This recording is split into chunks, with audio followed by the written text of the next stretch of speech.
Thank you, Mr. President. I, too, am going to speak about the anniversary of the Marjory Stoneman Douglas High School tragedy that happened a year ago today. The Journal of Pediatrics reported just last June that gunfire each week in our country kills on average 25 children under the age of 17. A 2016 study in the American Journal of Medicine calculated that among 24 of the world's wealthiest nations, this country alone accounted for 91% of firearm deaths among children 14 years of age or younger. I submit to the body that this tragedy is real.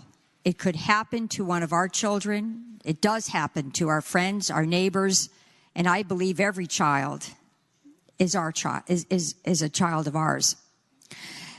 There's a note that a mother who lost her daughter was Alyssa, and this note that the mother wrote, I think it was in time of mourning, really puts this in perspective. She said, "Dear Alyssa, it's Valentine's Day, a day full of love, chocolates, and flowers. But for me, it's more than that. Last Valentine's Day was the last time I saw you. You wore a black and white dress. Your long hair dangled. Your makeup looked just right. And of course, you wore your famous sneakers. You really didn't want to go to school that day, but now Valentine's Day is about memories. Today, like all days, I remember. I remember you weren't looking forward to going to school. Like many 14-year-old girls, you wanted a Valentine.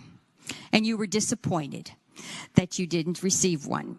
High school love is magic. I was 14 once, and those butterflies had whirled inside of me, too.